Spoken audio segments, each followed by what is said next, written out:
porque hemos nacido juntos. De alguna manera hay mucho esfuerzo de control de la frontera, pero medio difícil. Tenemos un ADN muy profundo, digamos, caso, ¿no? Entonces, eh,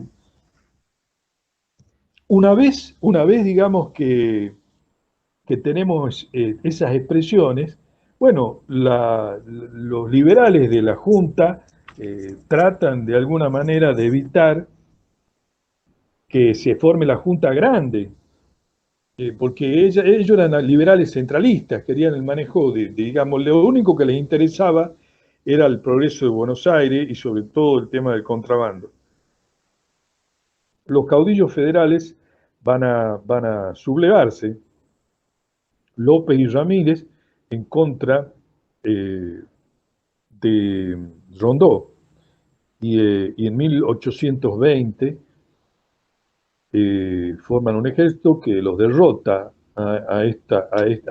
concretamente a Rondó, y van a crear, digamos, van a hacer, digamos así, la presencia del federalismo.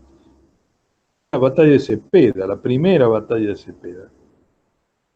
Sin embargo, los porteños, digamos, los liberales se rearman con la avenida de Rivadavia en 1826, y ahí es cuando se toma el empréstito de la Baring Brothers, y también es cuando se pretende negociar la guerra con Brasil como si la hubiéramos perdido, porque la guerra con Brasil era por el tema del manejo del río de la Plata y por Cisplatina o el Uruguay.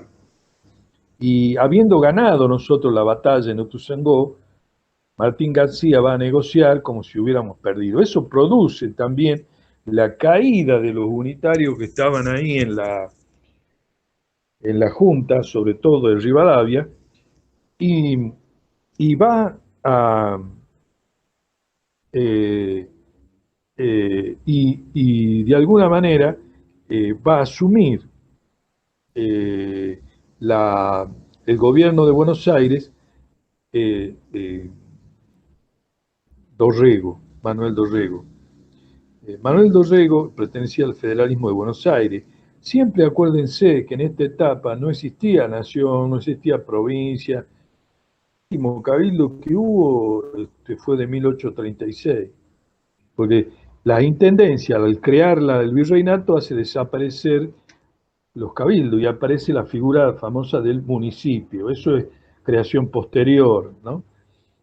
Entonces, eh, Dorrego, que recibe toda la deuda de la guerra con Brasil, y en una situación de mucha turbulencia, este, el ejército que vuelve de la guerra con Brasil al mando de Lavalle, porque los unitarios siempre usan ejércitos nacionales para dar su golpe, ¿no? No usan ejércitos propios, ¿no? Sino ellos nacionales para dar los golpes. Y entonces lo derrocan a Dorrego y no solamente eso, sino, como ustedes saben, lo persiguen y lo fusilan, cometiendo quizá el primer crimen político alevoso, digamos, que se tenga memoria en la Argentina. Bueno, eh, ese hecho da lugar después a una reacción desde el punto de vista federal que va a preparar el terreno para el advenimiento de Juan Manuel de Rosas y la revolución de los restauradores. La revolución de los restauradores, porque se busca restaurar las leyes, restaurador de las leyes, pero ¿qué leyes? ¿Eran las de los unitarios? No, eran las leyes de la época, digamos, anterior de la patria, donde se respetaban los intereses de la patria. Entonces, bueno, Juan Manuel de Rosas, eh, muy importante de nuevo, un jefe, cuadros auxiliares y pueblo organizado. De nuevo, la presencia del movimiento nacional. Juan Manuel de Rosas va a crear eh, una organización con los caudillos federales, van a, van a crear el Pacto Federal, no solamente esta vez con López y Ramírez, sino también con Quiroga, van a derrotar a los unitarios y de alguna manera eh, van a dar a la Argentina la presencia, primera vez, de una industria como la que crea Juan Manuel de Rosas. Y en el año 1945, entonces, primero la invasión de la escuadra francesa, luego viene la inglesa, y es cuando pretenden romper el bloqueo que había sobre los ríos, porque no se olviden que los ingleses forman enclaves, no entran a los continentes a fundar pueblos como lo hicieron los españoles. Ellos se quedan en las orillas, la orilla de los ríos, la orilla de los mares, pero no crean naciones. Ellos forman enclaves, factorías. Entonces, ellos querían libertad de negociación con los ríos. Y bueno, como ustedes saben, se les presenta batalla en varios puntos. Uno de ellos fue la Vuelta de Obligado, en 1845, y que de alguna manera le da una idea a ellos de que no iban a poder lograr su cometido. En 1849 se retiran, haciendo un acto de desagravio a la bandera argentina y se vuelven con sus escuadras. Estamos hablando de escuadras que eran barcos modernos, ¿no? Ya de muchas partes metálicas de esos barcos, ¿no? 1845, 1846. Bueno, ¿qué pasa después? Pasa de que Urquiza, que tenía algunas desavenencias con Juan Manuel de Rosas, es de alguna manera aceptado por algún dinerillo de Brasil, mucho dinerillo, y además británico y brasilero que le tenían mucho miedo a Rosas, y logran formar un ejército, ese ejército que va a ser el que va a derrotar a Juan Manuel de Rosas en Caseros. Aquí, de nuevo, se produce el ocultamiento del movimiento nacional durante 60 años. Porque lo que vino después no es solamente el hecho de Caseros, sino que se crea en 1800, Caseros fue en 1852, 1853, se crea la Constitución de 1853, liberal, esa que todavía seguimos soportando, y de alguna manera comienza la persecución de todos los federales.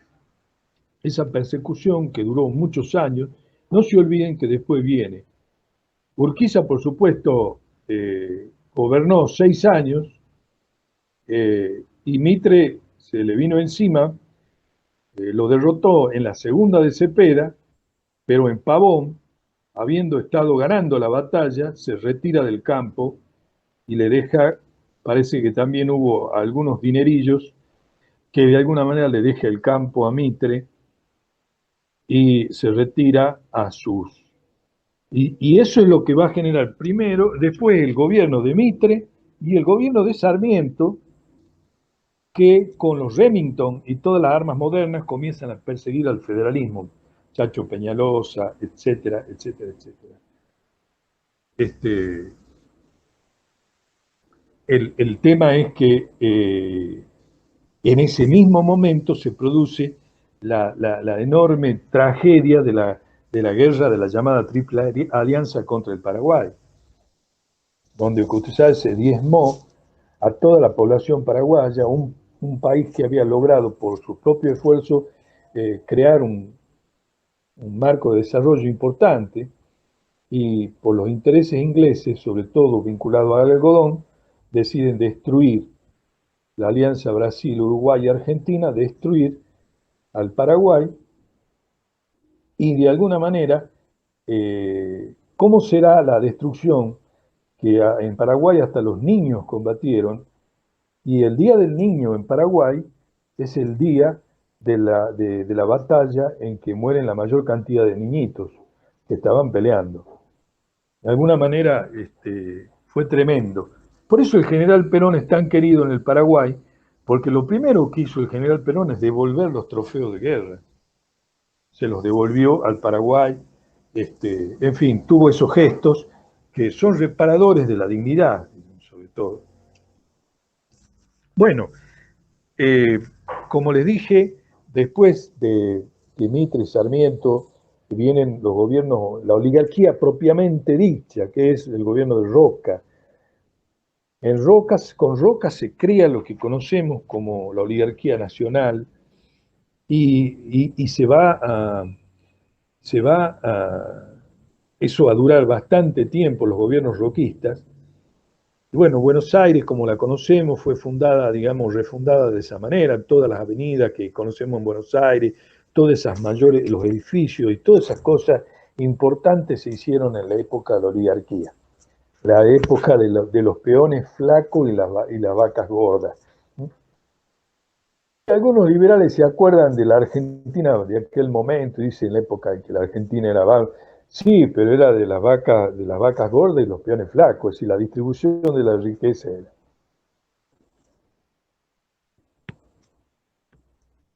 Ahí es la época también de la aparición de los frigoríficos, empieza el desarrollo ese que conocemos, digamos.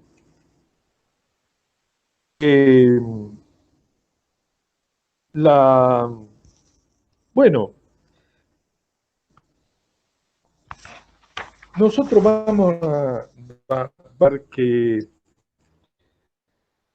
en la época aquella, por ejemplo, que yo le estoy contando, 1870 y 70 y pico, en su primera y segunda parte, ¿no? Que es la expresión máxima de nuestra literatura.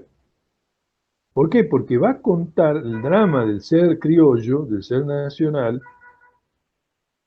tiene que vivir como un paria dentro, pero también que va a estar todos los contenidos de las virtudes, ¿no? Porque acuérdense la presencia del viejo Vizcacha, ¿no? Este amigo del juez, bueno, todas esas cosas propias de nuestra. Y por el otro lado, los consejos a los hijos que le da Martín Fierro. Y el gaucho perseguido porque venía la leva y se lo llevaban para el Paraguay. Y nadie quería pelear la guerra del Paraguay. Entonces, de alguna manera era toda esa situación. Bueno, viene un gobierno como el de Juárez Selman, que es donde se produce la crisis económica que va a llevar, digamos, eh, por si para los que están un poquito cansados, les digo que voy cerrando, compañero, en 15 minutos termino todo. Bueno, entonces viene la crisis, una crisis económica tremenda, y va a producir un levantamiento de lo que después va a ser el movimiento radical, ¿no? El Partido Radical, en 1890 se produce un levantamiento que, si bien es derrotado, lo desgasta tanto al gobierno que termina el gobierno de Juárez Selma. Comienza a aparecer esto de nuevo, ese movimiento que estaba soterrado, que era un movimiento que había desaparecido con Rosa. Bueno, ¿qué va a pasar? Miren ustedes lo que va a pasar. Había en Buenos Aires, en Valvanera, ese Alem era un hombre de Rosas. Y esos hombres después pasaron digamos, militaron con Dorrego, militaron con Rosa, después militaron con Urquiza, bueno, en Buenos Aires, que participaron de muchos, cayeron en desgracia y en un momento lo van a tomar prisioneros, tanto a Alem como a Cuitiño y a todos los oficiales que tenía el ejército rosista. Que ese Alem va a tener un hijo que se llama Leandro Alem. Y la hermana de Leandro Alem, Marcelina, se casa a Quito, que se llamaba Irigoyen. De ese matrimonio, Alem y Irigoyen, van a ser don Hipólito Yrigoyen.